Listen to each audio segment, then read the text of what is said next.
Network. That is SireDigital.com, YouTube.com/Secrets of the Sire, Facebook.com/Secrets of the Sire, twitch.tv/Secrets of the Sire. And we are now on radiopublic.com as well, and blogtalkradio.com/Sire Studios. We are everywhere.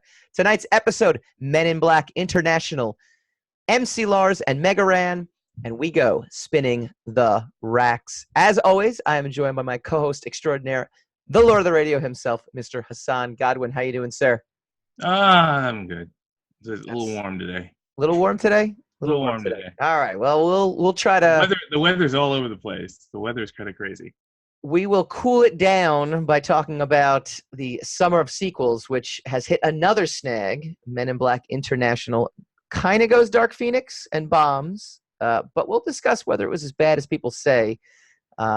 Basically, this Chris Hemsworth and Tessa Thompson movie fell way below expectations, and people are now doing the Dark Phoenix, which is this, what happened with that Men in Black and blah, blah, blah. I've got a great article about all the stuff that went on behind the scenes. However, I got to tell you, I thought it was pretty good. I actually enjoyed it. I think one thing, so it's one thing to start criticizing, Dark Phoenix when you are basically working off of like this is like an absolutely iconic storyline. It's got basis in the comics. I'm watching this movie thinking, okay, yeah, they could have done a little bit better with Tessa Thompson's character in terms of just kind of showing us more of why she's so extraordinary. Will Smith had an entire scene at the opening of the original Men in Black that kind of like instantaneously you're like, now this guy's going to make an amazing agent. Tessa Thompson, while I appreciate the fact that they didn't kind of go all badass with her, showed that she was book smart, but I didn't quite get the field sense. I mean, they had her kind of like, and she got accepted into the FBI and the CIA. Yeah, I know. And that was their way of trying to show us that she's got the what it takes to be. Yeah, but they basically just had a guy kind of be like, you passed all the physical tests, you passed all the mental tests, you passed all this, and it's like, okay, I would have liked to have seen that in the scene a little bit where she tracks down the aliens. By the way, this is a spoiler film review, so apologies to anybody. At the beginning, I just would have liked to have seen a little bit better. I also would have liked to have seen more from Chris Hemsworth, too, to be honest with you, in terms of establishing, just how great an agent he was. He also had the tell me, not show me directive. They basically, you get to see him at the beginning. He hangs onto an elevator, so you do realize, okay, he's kind of resourceful. He's kind of in that Will Smith, Tommy Lee Jones mold, but I would have liked to have seen a little bit more. There's that. Some of the plot was kind of, again, it was nice seeing the, cross the streams moment when he's battling, what is it? Riz, right? RZA? Yeah. RZA, not the Wu-Tang Clan. Yeah, the not Wu-Tang RZA. But the three-armed, crime boss instead. Yeah. They had that, which was kind of nice, a little cross the streams moment. I actually liked that. But again, there was certain points where it's like, man, if they had just kind of like beefed up Tessa Thompson in the field, maybe given her a special skill that was apparent besides being like, really good at things, then it could have served the movie better later on. Same thing with Chris Hemsworth. Again. Wait a minute now, but this is you liking the movie, right? Yes, these are all my complaints. Okay. That they could have done better. All right. But I'm just checking. But I'm sitting here. Laundry list. Right. But I'm sitting here saying, but at the same time, this is Men in Black. This is not Dark Phoenix. This is not Avengers Endgame, where there's so much riding on it. I mean, the original Men in Black, to be honest with you, had some amazing scenes to it. It had a great concept. The celebrity, which they tried to kind of bring back again in this film. Where it's like, who's a celebrity? Who's really an alien? That's all the original Men in Black had. Men in Black, the original one, had a very weak villain. It did not have high stakes to it. It did not have, a climactic conclusion to the point where I'm like, this is the greatest thing I've ever seen. It was, that's kind of neat. It takes a mainstream concept, which is the Men in Black concept, people have been reporting Men in Black for years, gives it a plausible explanation, and then kind of infuses it, and you just kind of run with it, and you have a good time. I kind of felt the same way about this movie. I'm like, In fact, walking out of the theater, I overheard two people behind me sitting there saying, like, that was a lot better than I expected it to be. Now, it could be the fact that it bombed this weekend, and we'll get into the bomb a little bit. Or maybe it was just a fun summer movie. It's almost exactly like what a fun summer movie should be, no? Yeah. I mean, I agree with that. I agree with your assessment of it. I think, you know what? I can honestly say it wasn't. I don't think it was a bad movie at all. I think what the problem I had with it is. So you're not going to quit the show. You threatened before we went on live to quit the show after seeing this movie. This is of all the movies to quit the show, this is the one that has gotten you. It wasn't. I didn't really have a bad experience with it. It wasn't a bad movie. It's an example of overzealous.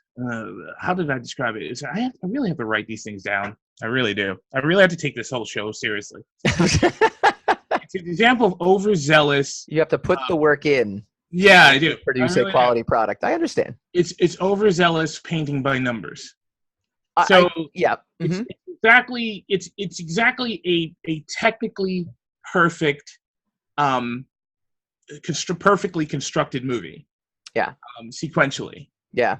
It's just that it's so busy getting all the proper coverage that it had no heart as far as I was concerned. Sure. And it telegraphs so many of its like Sunday punches, like from who the spoilers, who the true villain was. You know, I wasn't actually going to spoil it, but I mean, yeah, from the fact that Liam Neeson was the true villain to the fact that that RZA's alien henchman was the little fur doll that she was playing with at the beginning of the, and that was how that particular sequence was going to pay out. Yeah. That they were going to reveal that they had a connection, and then he was going to change allegiances at the last minute. Because you wonder, like, oh, okay, why show this overtly characteristic little fuzzy alien at the beginning? Right. You're not going to pay that off. And then again, it's a little too much of a coincidence that the thug, the grown thug, looks a lot like the same alien she was playing. I mean, if you were just paying attention to those things, and you're like, oh man, okay, so that's the alien, and they needed that for the twist moment, right? For the dramatic reveal and the turnaround but I still enjoyed that moment, though. I still enjoyed it, I'll be honest with you. Yeah, but we're talking about like whether I enjoyed it or not. No, I know the Liam Neeson twist. Obviously, saw coming. I actually didn't see the fuzzy alien twist coming at the time, so they did slip one by. Yeah, but they slipped one by you. Yeah. Well, that's just what we do. It's like, and it's the other thing you were saying also, like the Tessa Thompson thing. They did a lot of the legwork to try to sequentially show you that she was capable, but they could have really played your heartstrings on focusing on that particular character and the fact that she's been obsessive about who the Men in Black were for her. Like, so they could have spent, and then we would have forgiven it. They could have spent the first maybe 20 solid minutes of her going through school, of her going through college, of her going through her career, with her parents, everything about like her obsession with Men in Black and everybody telling her that she's crazy, so that when she finally tracks them down and finally, it's a win moment, for her. Instead of showing that weird Morris Day, her dad is a Morris Day fan, and it's that weird. I mean, it was supposed to be funny, but it's weird that they spent a lot of time establishing that, but they don't spend that kind of time establishing the actual character. So by the time she shows up, I mean, the fact that Tessa Thompson is in my opinion, is an interesting actress. Is an actress I enjoy watching. Very much so. Yes, makes a lot of dramatic choices that are unique. The fact that I don't mind watching Tessa Thompson and all of her acting choices continue to make her character at least superficially interesting. The fact that she was kind of a whiz kid in a Mary Sue-ish kind of way, but she was enjoyable enough where she wasn't obnoxious about it. She made enough social mistakes, and she had enough awkwardness so that you weren't just immediately turned off by the fact that she's like really super good at everything. Mm-hmm. The Men in Black, I mean, I think that they managed to continue the Men in Black atmosphere that they established with the first iteration. Yep. Men in Black 1 and 2. That it's just kind of a really zany organization that kind of doesn't take itself seriously until things get really ugly, and then you find out, no, these people really know how to take care of themselves. So they held on to that. What is it? Who is it? The director, Barry Sonnenfeld, I think. He was the original. Mm-hmm. Yeah, so I mean, they managed to hold on to that. So it felt like a Men in Black movie with just two different agents. That was fine, but it was just such an uninspired story. It was just such a. It had a lot of potential to me. It had things that and their characters themselves had a lot more potential.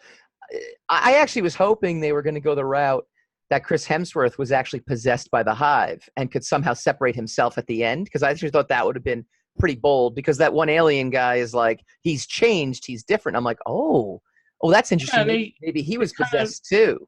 And they kind of really didn't do much with that. No, they gloss. You're right, they gloss over it. I like the reveal at the end that he was wiped out. His memory was erased as well too. I mean, there's things about it that, again, I don't actually disagree. I think we're actually saying the same thing.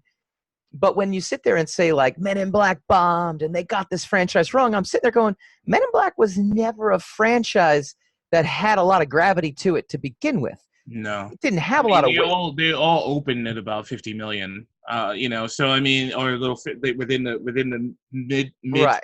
50s. This one is significantly lower than that. So yeah, that does make it a significant change. But that's also to be expected, because it doesn't have either one of the two stars that made Men in Black famous in the first. Right. Which is, I mean, look, in a pre Endgame Force Awakens kind of world, where there wasn't a $1 billion club, where 9 or 10 movies have gone into the $1 to $2 million threshold.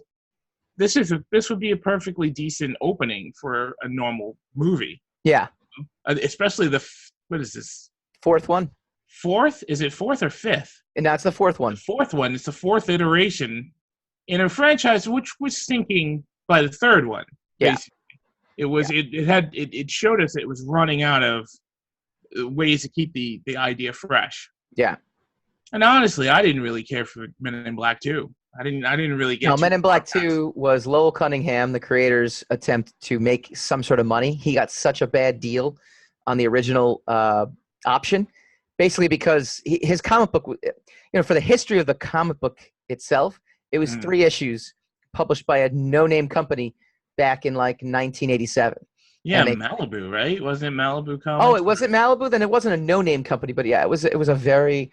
I seem to remember it was Malibu Comics. I don't think you're wrong, actually. I think you're absolutely right. But again, it was published a long time ago. He did not get a good deal on the option. He got paid very handsomely for the second one, which I'm sure Will Smith and Tommy Lee Jones also got paid handsomely. And it was a real... those were the days when sequels were exactly that. They were cash grabs, and we have to get something back out there, and there was no attempt to really build a sustainable franchise. It was, how quickly can we get this stuff back out to the public? Let's do it again. Let's do another one. Yeah, get it right back out there. That's essentially what that came down to. Now, it's interesting, before we get into the backstory, because it's amazing you mention a lot of things that I think when you read this article that I pulled up, you'll kind of be like, oh yeah, that makes a lot of sense. Kumail Nanjiani's character was the highlight of the entire movie for me. He was the voice of Pawnee. Yeah. What could have been for me. That's kind of funny, because he started out. Yeah. In my opinion, his dialogue was really forced. Like, it was forced humor. Yes. And then as it went along, he became much more fluid and organic. His one-liners were actually, almost all of his one-liners were landing. Yes. Like, really well. Yes. But it was really odd that it started. Usually they start strong and then the joke wears itself out. Yeah. But I think the joke started, in my opinion, the joke started off very weak. Yeah. And actually got stronger as they went along. So it's funny you mentioned that. It's all in this article. This is from Hollywood Reporter. Rewrites, infighting, and no urgency behind Sony's lackluster Men in Black relaunch. Now, before we even get into that, lackluster, it had a lackluster opening weekend. I saw it Tuesday afternoon. You saw it Tuesday night. You had a bunch of sellout shows. I had a bunch of, my theater was packed. Yeah, I think it's I think what you're about to say, and I'm gonna. You can say it right now because it's not part of this article. Go ahead. I'm gonna stop cutting you off because I think go ahead. You're marching towards it. I think it's gonna have a resurgence. I think so too. Because I had a particularly difficult time getting a showing. Yeah. That was decent. I was supposed to go at 11:30 in the morning, which will show you what my day was like yesterday. and I couldn't get to that one because I was caught up. And so I was like, all right, I'll just go, I'll go later in the afternoon or I'll go early in the evening. Sure. And I just couldn't, I couldn't. Every show that I picked, every decent timing, every show that I picked was sold out. And it was so weird because where I went to go see, where I usually go to see movies, it's usually not packed, Right. Like it's not, especially a movie on a Tuesday night. That's right. Crazy. Right. So, think about it. Think about this, though, right? Theater was packed at 3:00 in the afternoon, right? Yeah. This is the thing, right? Like, if you think about it, when Hellboy bombed, they were taking shows away. Okay, so you read about how Hellboy's so bad and it bombed, and then I literally was attempting to go to a show at a certain time and said, uh-oh, that show no longer exists. They literally didn't even want to waste the theater space. I remember that. When Dark Phoenix bombed, same time, Tuesdays afternoons, usually when we see the movies, so we can, do the podcast on Wednesday, and it's like, do we get a seat? Yeah, pick any seat in the house. You basically can have it. And Dark Phoenix was maybe, a quarter of the room. No, I didn't want to say a quarter, a tenth of the room full. It wasn't as if I was the only person in the theater, but at the same time, it wasn't as if, this show was like, I'm sitting next to two people on my left. I'm sitting, my dad's on vacation, so we didn't get to go together today. But I'm sitting, the whole row is filled. The whole row below me, there's maybe some random seats. It's a pretty sizable for Tuesday at 3 p.m. Now, again, schools are out, and that helps.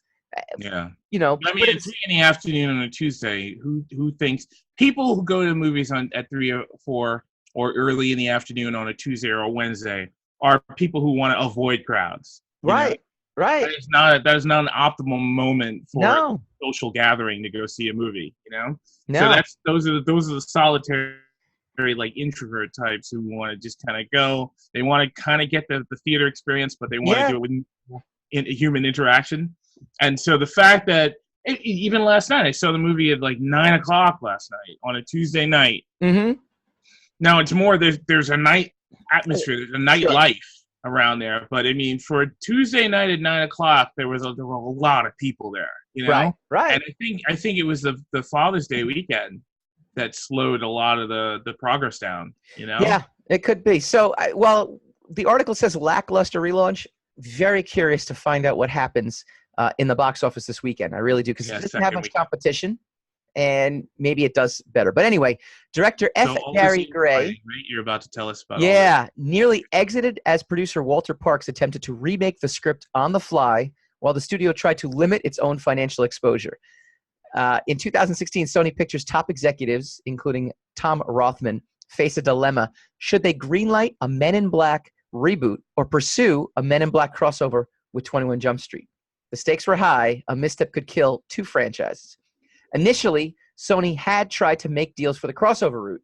It was ambitious, requiring Steven Spielberg and Walter Parks on the Black side and Chris Miller and Phil Lord on the Jump Street side to forgo rich producing deals. But when Jump Street producer Neil Moritz refused to compromise, according to several sources, the studio pivoted back to the Men in Black reboot. So we almost had the 23 Jump Street, which could have been kind of cool, or what was it? Men in Jump Street, or 21 Black or something, 23 Men in Black. Yeah, I forget what it was. Yeah, that would have been kind of cool. But Sony was hoping to capitalize on Tessa Thompson and Chris Hemsworth combined star power following Thor Ragnarok, so they went that route instead. Early drafts of the script were described as being edgier and more timely, trying to tie the story into the current debate surrounding immigration. At one point, a music group, a la the Beatles, were to be the bad guys, with 4 people merging into one villain.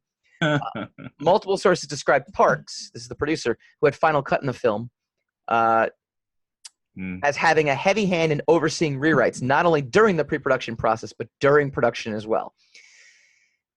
One source says that new pages arrived daily for the actors, causing a certain amount of confusion. Thompson and Hemsworth then hired their own dialogue writers. Isn't that amazing? Oh, boy. Yeah. Now it's a party.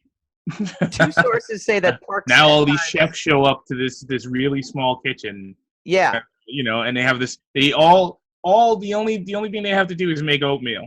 Yeah. Disaster. So... It was basically both Markham and Holloway were on set, even as Parks looked to dictate rewrites, seconding that multiple dialogue writers served stints on set for the actors. So it's funny you mentioned Kumail's dialogue landing by the halfway point. Now, it's a question of whether or not it was a good script or not. The article actually makes mention that it had to have a good script to get Chris Hemsworth and Tessa Thompson. It's not like they were both just going to sign on to a bad script. So yeah, they both have significant. Of course Chris Hemsworth, but even Tessa Thompson's star power. Her stock is high. Yeah, her stock is high too. So remarkably, the post-production process was relatively smooth. It wasn't a Dark Phoenix situation, says the studio source. Here's the best part: the studio tested 2 cuts, one by F. Gary Gray, the other by Parks, who has final cut. Parks's version actually was the one that was chosen, and that's the one we've seen in theaters. So you can start the F. Gary Gray, who directed Straight Outta Compton. And he also directed The Fate of the Furious. So it's not as if he doesn't have 2 wins under his belt either. Yeah. In the end, Men in Black International was met with a lowly 25% freshness rating and a B cinema score, indicating that audiences, those that did show up, shrugged. The urgency to see this film was never there, and the movie needed a greater reason to be, says a Sony executive. Oh, man, I hate that. Look, it's obviously the truth. It's obviously becoming the truth. Where people tend to have this attitude that I don't want 100% subscribe to. Yeah. You got to make me want to be entertained by you. Mm-hmm. And I don't, well, that's the old Nirvana line, right? Here we are now, entertain us. Yeah, exactly. And it's like, I get it. I get that they have to work for it to entertain you. I get that whoever's trying to entertain you should be a legit force and should have the entertaining chops. Yeah. But there is and this is a hard sell, so I'm not going to lose a lot of people. there is a contract. Yeah. You co-sign when someone is trying to entertain you or trying to tell you a story. Yeah. Usually with a novel or something like that, it's easier to sign this contract. You open the novel. That's part of you taking part of the responsibility to entertain yourself.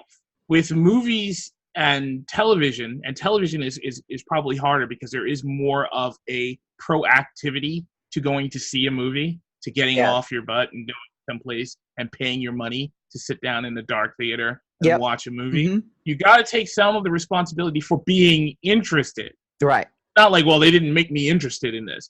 I don't know how I'm supposed to make you interested in something that you may or may not be interested in. Right. All I can do is tell you, this is what we have.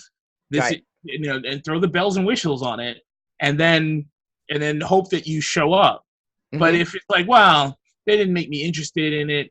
I didn't really feel anything for this particular character. They didn't make me feel sad. And I'm like, I don't think it works that way. I don't think they're supposed to manipulate you like that. They're just supposed to give you the stimuli, and you're supposed to either decide whether it affects you or not. Now, I don't totally exonerate them, because sometimes the stimuli is not there. The visual information, the verbal information, all that stuff is off. It's not there. And like I said earlier, it's arguable that this movie is a little too. It's too paint by numbers without any real feeling to it. It's very technically standard. Where you could see the characters' motivations, you understand where they're all coming from. They don't give you enough emotionality for you to really care. Yeah. But I'm not saying that it was their job to make me care. I'm just saying that what they were supposed to imbue in it so that I could care wasn't there. So I usually don't. It's like that same argument. We always have a conflict over it. It's that same really dumb critique of it didn't need to happen.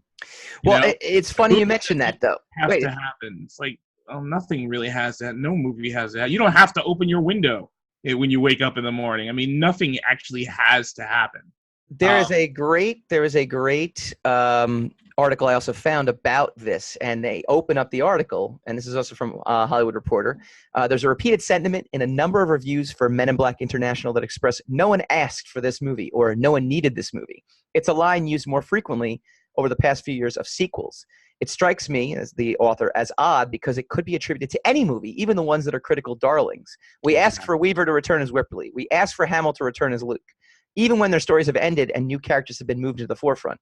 Had Smith and Jones, Tommy Lee Jones and Will Smith had returned, would there still be a sentiment of no one asked for this, or would we simply have been happy to take the dopamine that comes from nostalgia? No, because I mean, Smith's movies. I mean, Smith has enjoyed a tremendous resurgence with Aladdin, which is very satisfactory, probably for him and to Smith fans, because I mean, people were writing him off when they saw the first images of him as a blue genie, and so for that movie to be creeping up on the $1 billion club, that's really a lot of a capital clout that's going to go back into Smith's pocket. So now you're going to see the narrative kind of slightly change back to Smith and back to they should have stayed with Will Smith. I mean, when you have Will Smith, why would you make a movie in a Will Smith franchise without Will Smith? That's ridiculous. And then I just saw recently someone just did the same thing about Independence Day. It's like Men in Black is it's the same mistake Independence Day made. Will Smith. And I'm like, you guys weren't talking good about Will Smith until Aladdin dropped. Everyone was like, oh, his star has fallen. He hasn't made a good movie since X. He's been box office poison recently. And now all of a sudden his movie's making almost $1 billion. And now it's like, well, Hollywood made another mistake by quickly throwing the baby out with the bathwater. And Hollywood will never learn that it's a cash grab, it's a money grab. And it's like, look, we're all here for the same reason. We're all talking. We're all interested in the same things, and we're all as shallow as the next guy.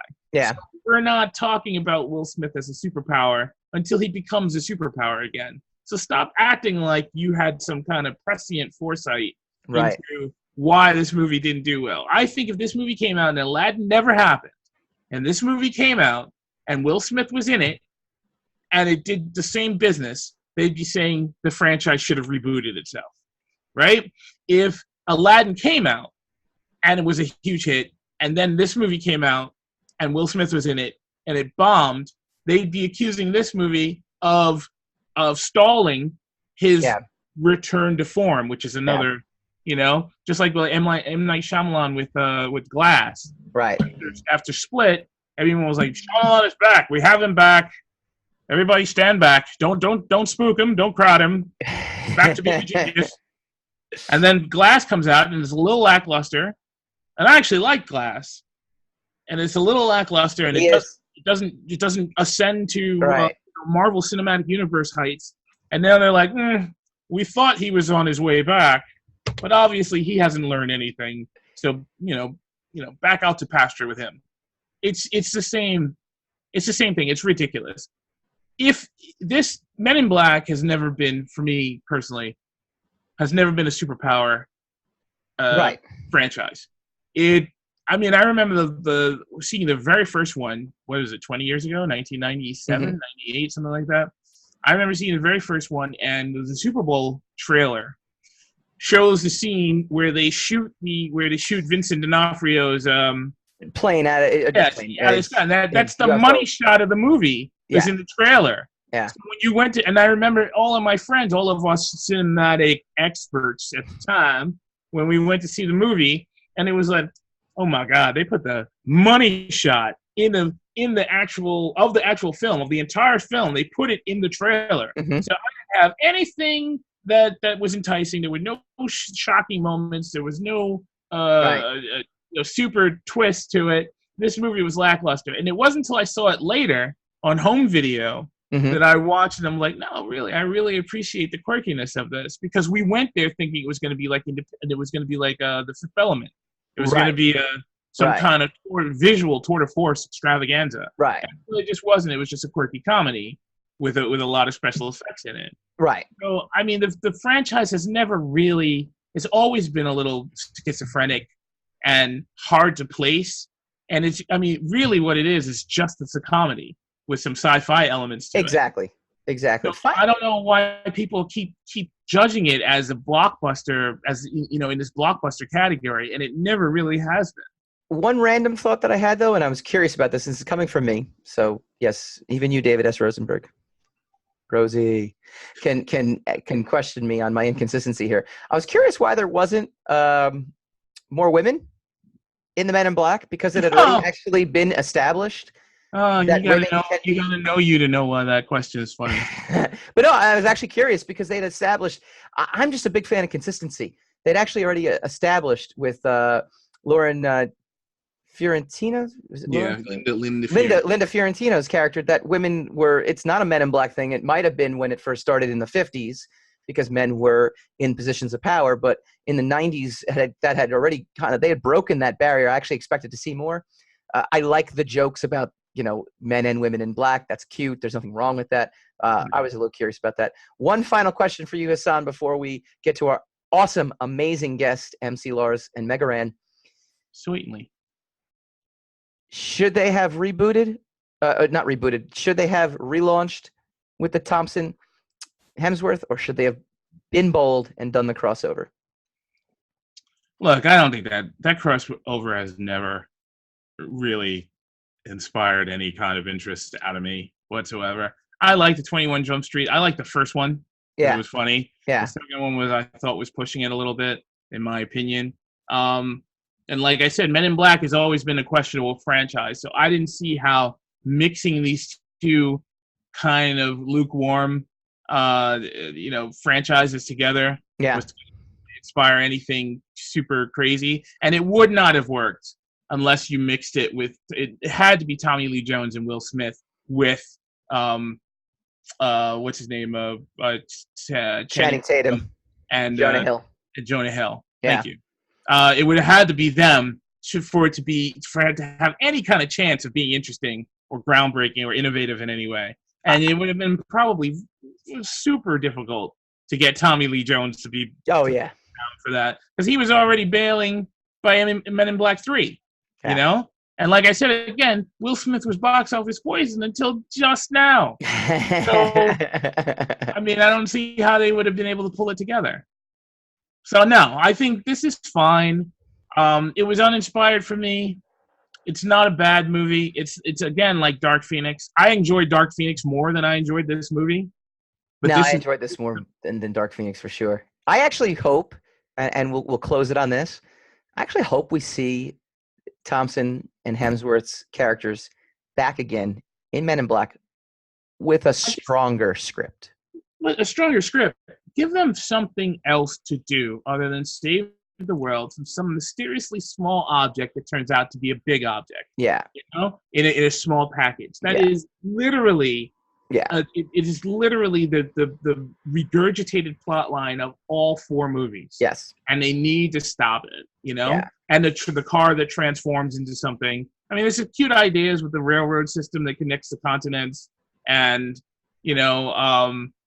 the fact that there is a Men in Black service pretty much everywhere, so it's not just these guys working out in New York, going all over the world. That's cute. Those things are interesting, very serviceable.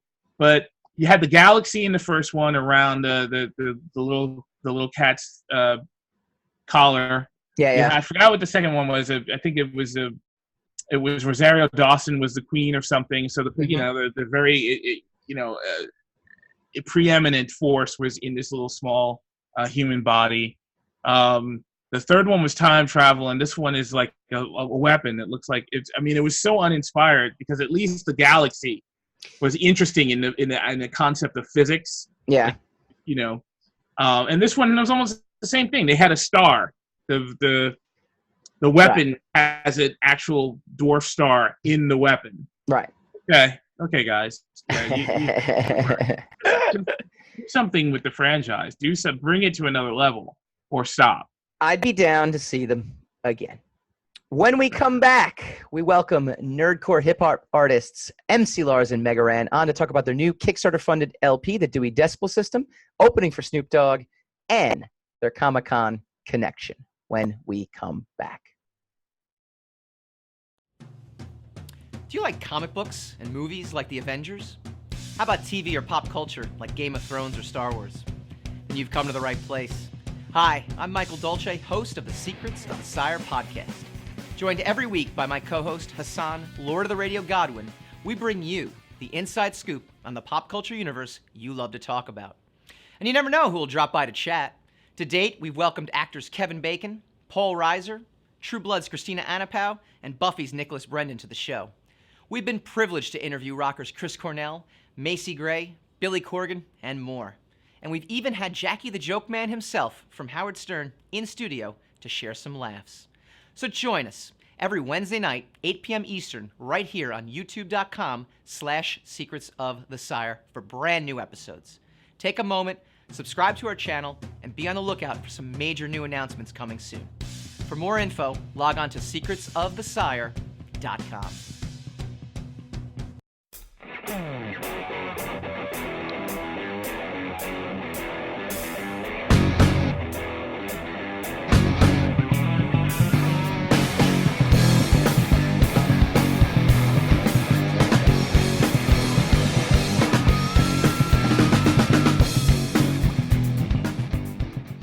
Welcome back to Secrets of the Sire. Again, we do this every Wednesday night, 8 p.m. Eastern, streaming live on youtube.com/Secrets of the Sire and facebook.com/Secrets of the Sire. Download our podcast after the fact on iTunes, on iHeart Radio, Google Play, pretty much anywhere a podcast can be downloaded.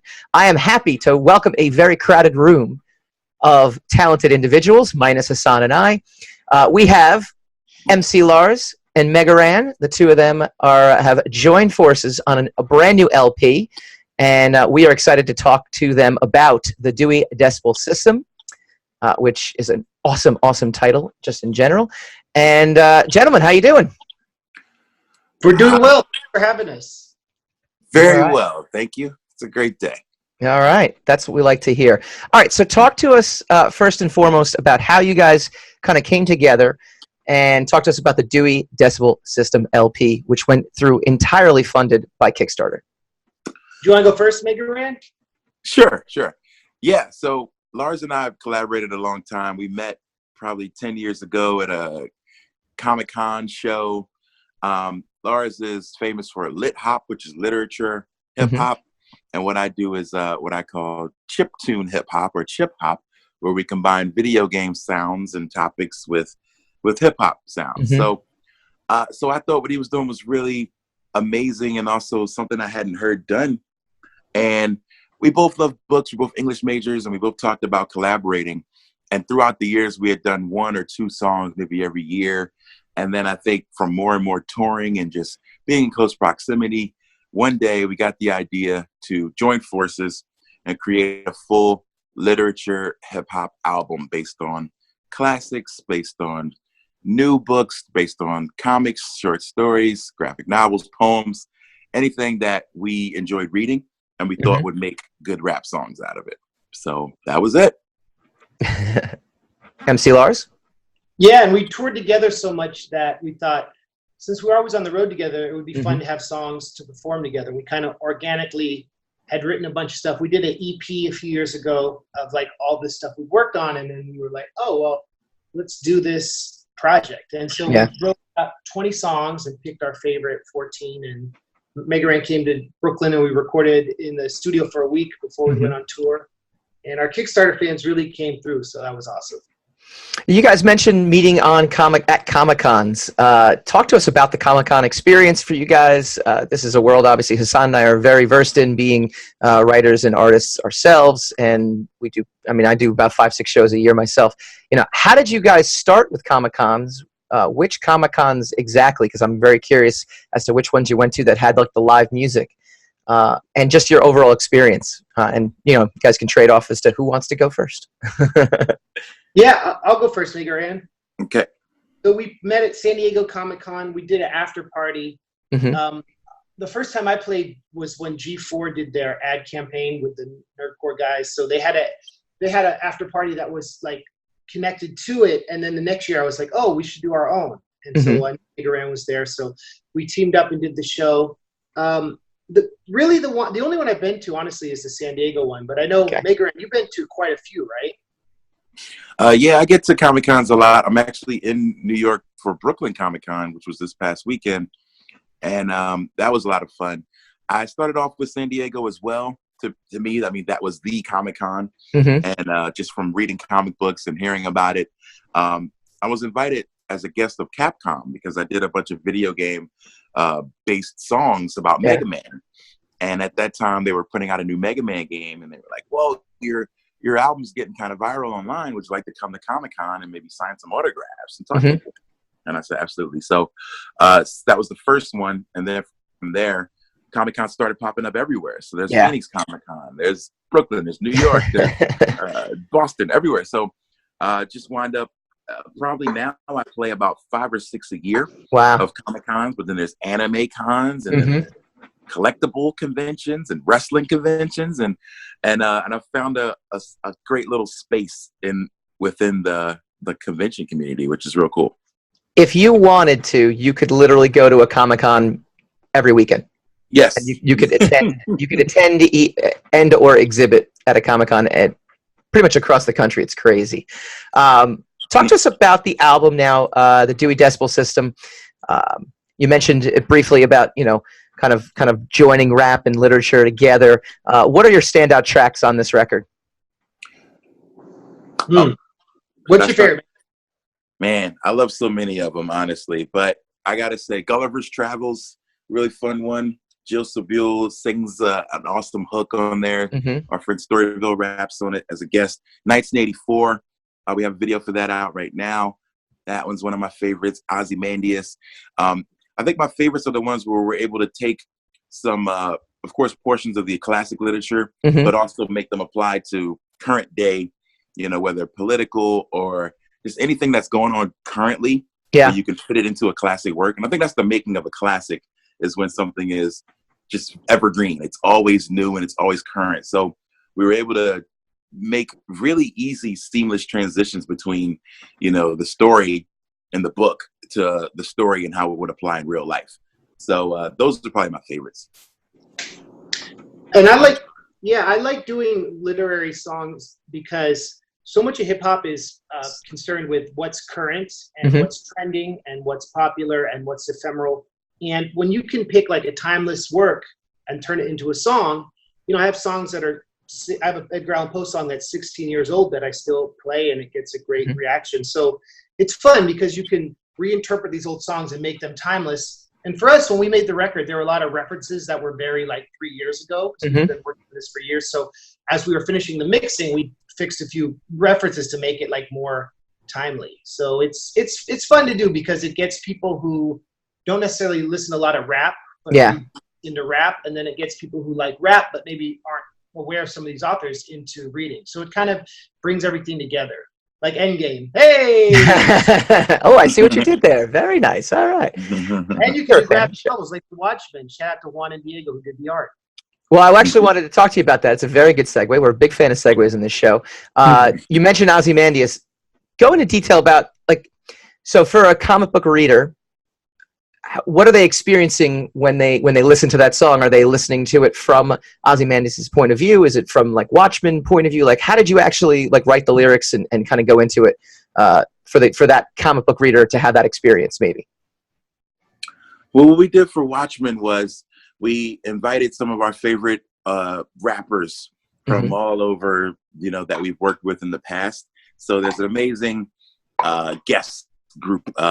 There's Schaefer the Dark Lord, MC Frontalot, Miss Eves, Quelle Chris, Schaefer, myself and Lars. And we all pick a different Watchmen character and give you a little bit of their backstory as well as their motivation for why they're a part of the Watchmen. So you get a small glimpse into the entire story by listening to each lyric. And I think that because each person, there's so many people, so you can't give everybody 2.5 minutes. So everyone has such a short part, but I think that it's so chock full of references that just by listening to it one time, you get exactly who everyone is and what their motivation is. So I think it was a really good job of getting a lot said and not a lot of the words, which is, I think brevity in hip hop is something that, we've learned more and more that songs are getting shorter and shorter. Yeah. It's arguable that people's attention spans are getting shorter and shorter. So yeah, it's making it clear and concise was definitely our goal for that one. That's personally my favorite graphic novel. Hassan, I don't think that's yours though, right? I think you're not a Watchmen guy. I appreciate Watchmen very much. Yeah.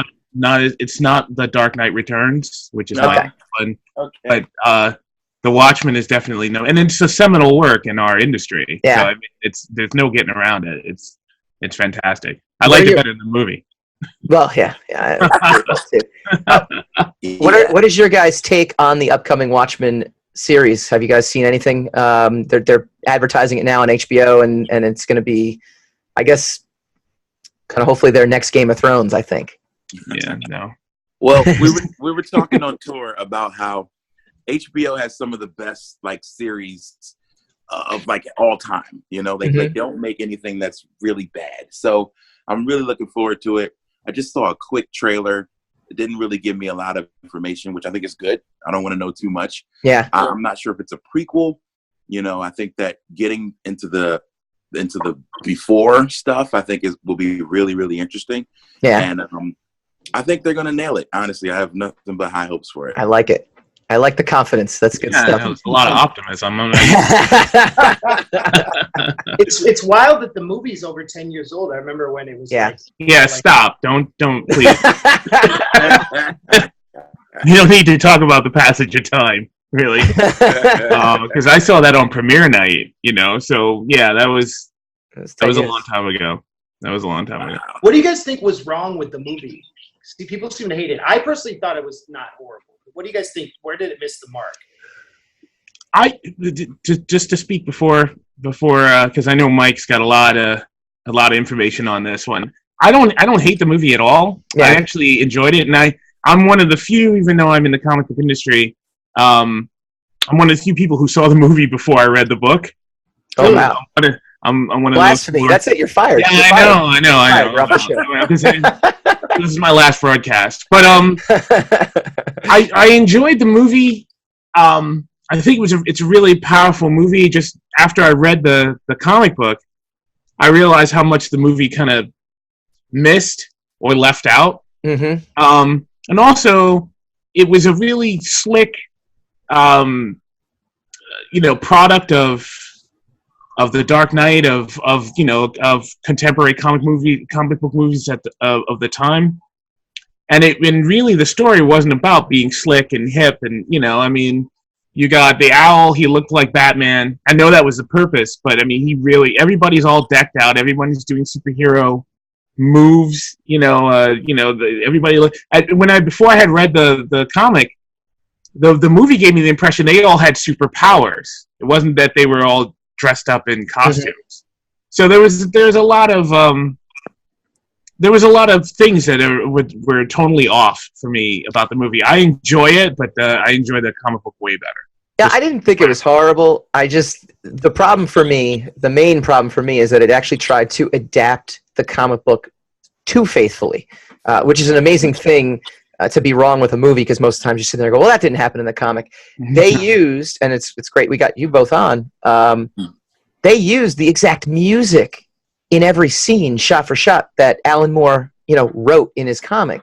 And it actually, to me, was a big detriment, because it shifted the tone away. There were certain scenes you would watch that movie and you'd be like, well, this is supposed to be a lot more serious of a moment, and then you've got Mozart playing, and you've got the scene with the owl, where he finally consummates his relationship, and with Hallelujah. With the Hallelujah, and it's like, it's just totally. I'm like, boy, you actually, Zack Snyder, you did this too faithfully. Get a soundtrack, get a real soundtrack. I remember when they actually had the trailer for that, and they had the Smashing Pumpkins playing, and it was this amazing trailer. And I was like, yes, this is exactly the tone of this movie. The end is the beginning. No, the beginning is the end. Is the beginning. Yeah, and it was an amazing, matchup of music and film together. And that, to me, when we're watching it, was kind of like, it looked like a very dark superhero, like a dark Justice League kind of. Yeah. And when you watch the film, you're like, oh, this is not quite what it seemed to be, but I still like it. Yeah. MC Lars, you are listening to a bunch of underground hip hop these days. Talk to us about what you're listening to and why you're listening to these particular acts. Oh, I think there's a lot of, outside of Nerdcore, there's a lot of great kind of heavy underground artists. Like I really like the Suicide Boys and Ghostman and Puya and a lot of like those new generation of rappers who kind of are doing this like heavy, very technical, really cool videos, like kind of genre. And it's dark stuff, but I definitely am always like, thank God. A lot. What's that? Thank God. Thank God for some innovation. Hip hop really needs an infusion of real innovation because of who's on top now, without naming any names. Yeah. I think that's the cool thing about the youth. We give the youth a lot of flack for that, and but it always is cool to see like a group of kids just kind of bucking tradition and just doing something really different. And Lars played for me the Suicide Boy stuff, and I was like, whoa, it's kind of scary and dark, but I love the fact that these guys are just unapologetic and just loud, and I really dig it. I think that their fearlessness is something that we can speak for, and like as a positive of what's happening with hip hop, because everyone wants to kind of fit into the formula for the radio. And it's awesome to see people just willingly jumping outside of that. So, those guys are doing a cool thing. Lars, real quick, what was it like opening up for Snoop Dogg? I have to imagine that was a pretty surreal experience. Yeah, we got a good reaction. I opened for him in Rhode Island a few years ago. And then Megaran and I did a show opening for him at South by Southwest. And he came by and Megaran gave him a shout out. And he was kind of dancing during our set. That was tight. That was 3 years ago, Megaran? Like 2-3 years ago at South by. Like, it was cool to see, like, just out of the corner of my eye, we're playing a song about Edgar Allan Poe, and just to see like Snoop dancing on the side, like you know what I mean. So that was cool. So I had to shout him out for that because that was awesome, man. For him to, it's one thing to open for an artist, but another for them to actually see you perform and respond to it. So that was awesome. That's awesome. And then Megaran, I was going to ask also, you guys collaborated together with Weird Al and KRS-One? I have. Megaran maybe hopefully the next record. Okay, well that's hopefully good. The next record, yeah. So I reversed my questions. So Megaran, tell me about Snoop Dogg, and MC Lars, tell me about Weird Al Yankovic. But all right, guys, where can they find your LP? And I know it was funded through Kickstarter, so now where can they find Dewey Decibel System? Where can they listen to it? Where can they find you guys? Megaran, do you want to shout out where they can listen to it, and I'll shout out our social media? Yes, you can get it at Tidal, Apple Music, Spotify, anywhere you buy music, Bandcamp. They have CDs there. We have downloads, of course. You can go to any of our merch stores, which are at megaran.com and mclars.com. Wherever you like to hear music, I guarantee it's there. We're on social media, Megaran on Twitter, Random Beats on Instagram. I'm MC Lars on Twitter, MC_Lars on Instagram. We're both on Patreon, and we both have our own podcast. Megaran does a really cool wrestling podcast. Oh, okay. Okay. We are going to have on. That's a podcast. He interviews all his favorite musicians, and it's really cool to see like a deep dive into how people create. So I really love his podcast. Make sure you check it out. Well, thank you, guys. We are going to have a wrestling guest on in a few weeks. He's a wrestling comic book creator. What? Yeah. What? Well, now I have to look it up, and I'll send it. All right, now I'm putting you on the spot. Okay. It's Invasion from Planet WrestleMania, I think is the name of the book. I have to. Yeah, it sounds as crazy as it sounds. It is as crazy as it sounds. It looks as crazy as it sounds. Is actually a great read. So I will forward that stuff along to you guys. Please do. I need that. All right. When we come back, we go spinning the racks.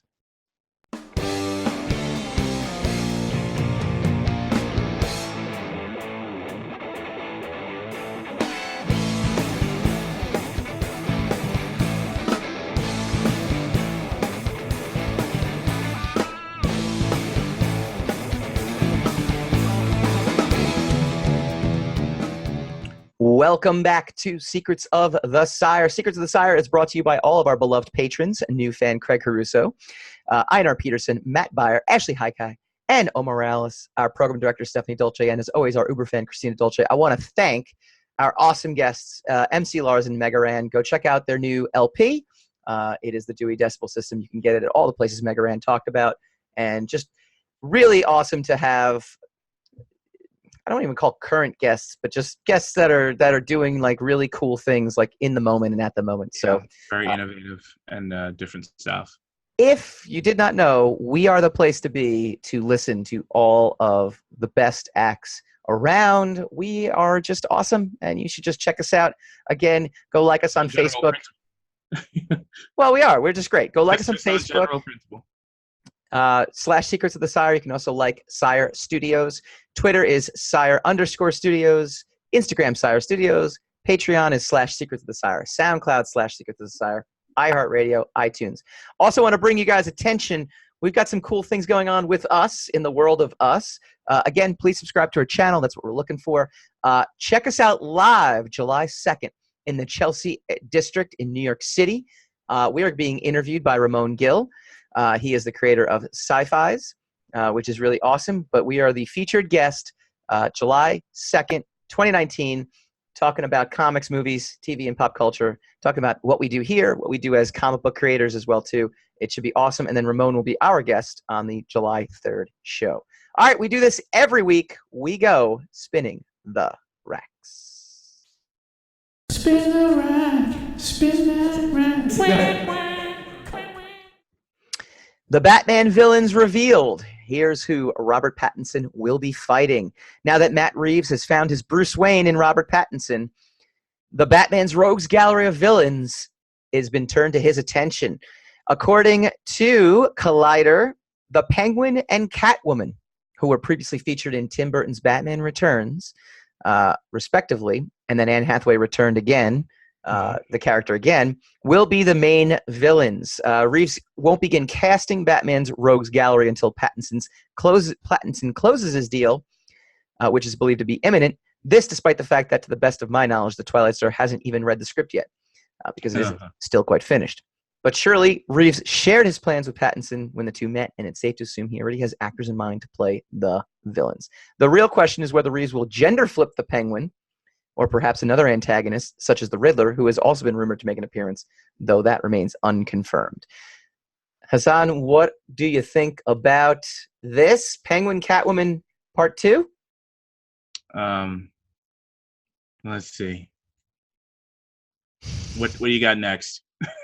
Let's talk about what. Look, man, it's the same as Men in Black again. It's like, okay, all right, another Batman movie. All right, the Penguin and Catwoman again. Okay, great. Yeah, it's gonna be awesome. The one thing that I love about what they're doing in Spider-Man is they're finally bringing out villains we haven't seen before. Yeah, like Mysterio, and they had the Vulture, which to a studio executive must send chills down their spine to be like, whoa, what do you mean you're not going to do the Joker? What do you mean you're not going to do this and that? You know what I mean? Like, to them, the studio that's all they know. But then creativity's existence. Right. Look, but man, we're not going to know what kind of Batman it's going to be until we see the first. I mean, if we already had a Robert Pattinson Batman, and we knew exactly what the sound of the tone of the franchise was going to take, right? Then we'd be able to know whether they were going to make the Penguin and Catwoman work. Yeah. We don't know. We don't even know what Robert Pattinson is going to be like. You know, so okay, you know, like it's like hearing you're going to put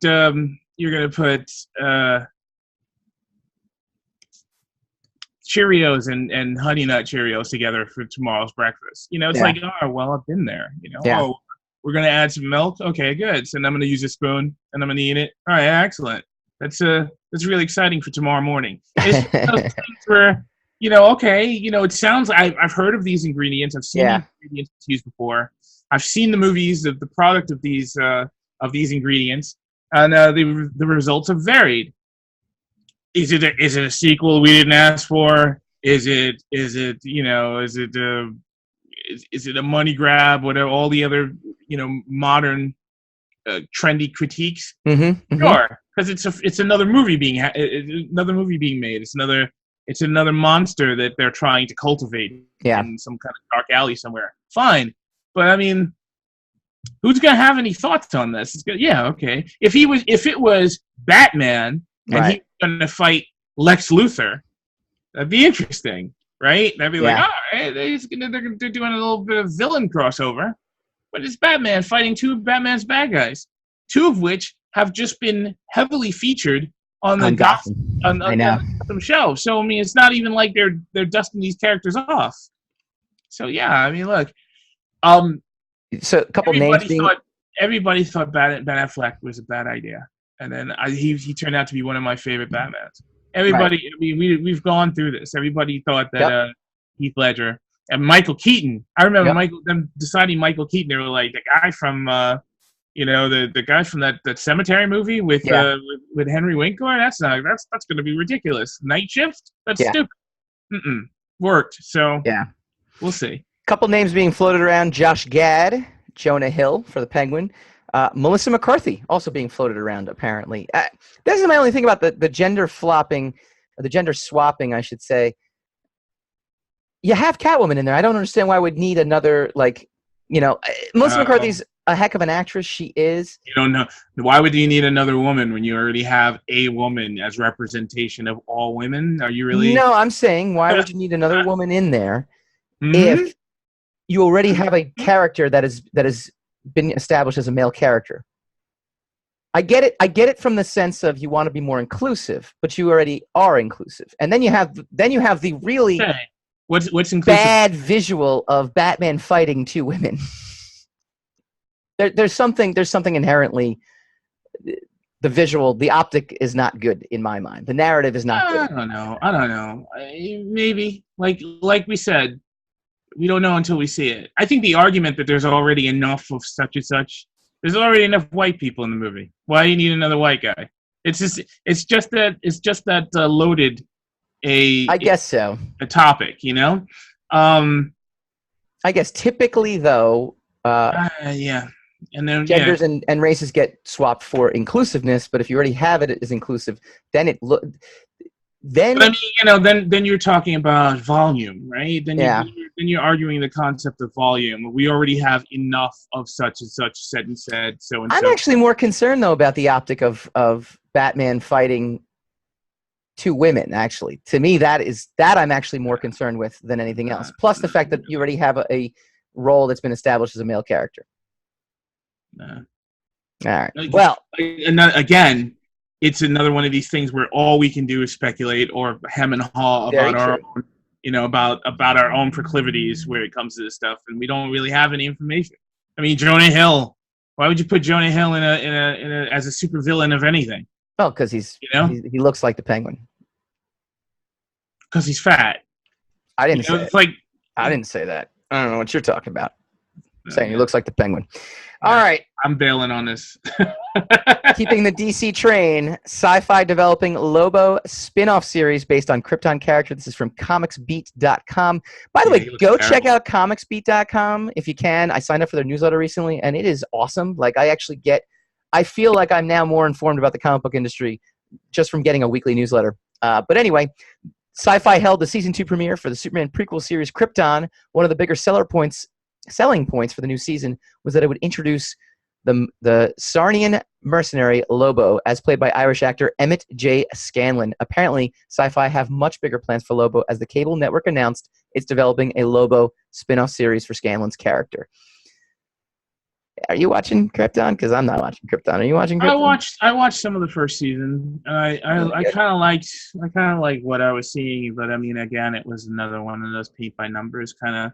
Yeah. Brand new, like, here we go, franchise, a very familiar franchise. We're putting our own spin on everything. Come on, it's all different now. It's, and it's a prequel. Superman it's Gotham, except on Krypton. It's the same concept. Superman is generations away, at least 2 generations away. We're talking about Jor-El's father in this show. And We know Krypton explodes. We know Superman is the only survivor, except for General Zod and whatever his followers are. We know whatever the efforts of this character are going to be, even if they succeed, they're only going to succeed for the short term because Krypton needs to explode. It's an inevitability. Yeah. It's like making a Star Wars series on Alderaan. You know, I mean, you could get away with that, like Rogue One. You could get away with it for one movie, but even in Rogue One, they still managed to establish why the Death Star needed to be destroyed. You know, right. They managed to up the ante on what they were facing.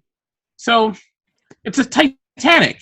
You could do it for a movie. Right. Would you want to see a Titanic television show about the men who built the Titanic?